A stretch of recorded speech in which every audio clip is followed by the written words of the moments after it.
10th of June, 2025.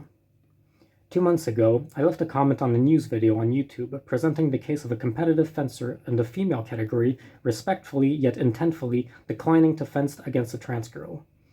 The place of transgender people in competitive sport is a large topic that I have not yet indulged in these writings. The comment section for that video was interesting, for everyone seemed to place themselves in the extremes. Most of it was anti-transgender people praising the attitude of the girl who declined the drool. I didn't find any comment critically assessing the logic of the situation. All were just throwing up their unchanging prejudice, whether it be pro or anti-transgender. All seemed to rely on their dogmas and preconceived notions, instead of searching for a nuanced understanding, at least for as far as I read. It is an interesting microcosm of our ways of understanding sexuality. I would like to share my own comment, translated to English. 7th of April, 2025. She has or has had testosterone in her body. It is thus just as much cheating as it would be if a girl took testosterone to gain muscles. It is not a matter of gender, it is a matter of the substance that occupies the body. Of course, the next question would be, where is the place of a transsexual woman if she does hormone replacement? She would have a physical disadvantage in the male camp and a physical advantage in the female camp. It is a dilemma.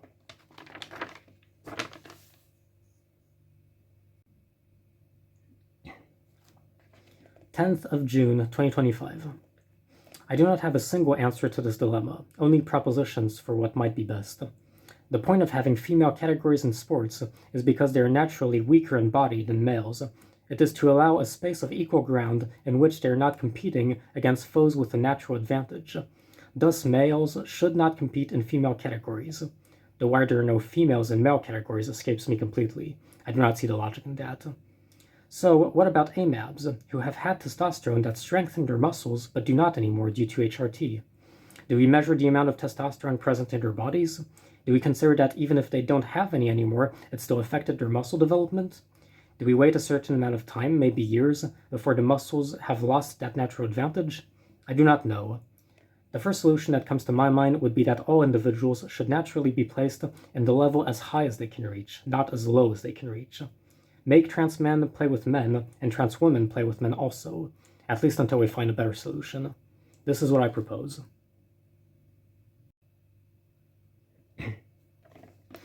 11th of June, 2025. Now, of course, now that we have found the best functioning solution, we have to wonder how people will react to it. I propose that in competitive sports, individuals should be placed in the highest rank that their body can reach, not lowest. Thus, trans males should play among males due to having testosterone in their bodies, at least for those who do HRT. And trans females should also play among males due to having passed puberty with testosterone, which positively influenced their muscle mass. The alternate solution of simply measuring testosterone might function also, but this first is best applicable in the large scale. And what if AFAB girls are put among the male camp due to naturally having too high testosterone? It would go back to being unfair. So the question is, how would people react? And the answer is pretty obvious. Trans girl will say it's transphobic. They will say that the situation gives them dysphoria, and that their gender being female, they should play among the females. But this is a concrete physical dilemma, not an arbitrary social one, so your personal emotions on your body and role in society should not interfere with the planned justice of the situation. The social construct that is gender must not overwrite the truth of physical sex, or more specifically hormones, which they are the reasons why sex groups are separated in competitive sports in the first place. It is hormones that are separated, not gender. Gender does not exist. Yet still I can foretell that transgender girls will call it transphobic anyway, in spite of it being the fairest justice we can craft and the most logical solution. It is a microcosm of society's understanding of sexuality. We give more importance to our sociological understandings of gender, the dogmas that comprise its rules, aesthetics, and behaviors, instead of giving importance to the physical truth of the matter, that those two sex groups are not that different from one another, and believing in gender distinct from sex implies objectivity and the concepts of masculine and feminine, which does not actually exist. They take these arbitrary concepts and hurl them into reality by saying, I am feminine, thus I am a woman, or I am masculine, thus I am a man. And thus, instead of destroying gender differences and expectations, they give them flesh. They don't just perpetuate gender roles, they bring them out into reality like they never have before. And the saddest part is that it is those who have suffered from gender expectations that are now increasing it exponentially.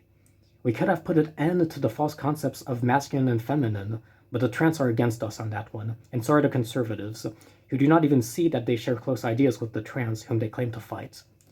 To renounce the gender only is left the small group in the between, the femboys and tomboys and others who see the subjectivity in masculinity and femininity. Yet even among them, many are transitioning.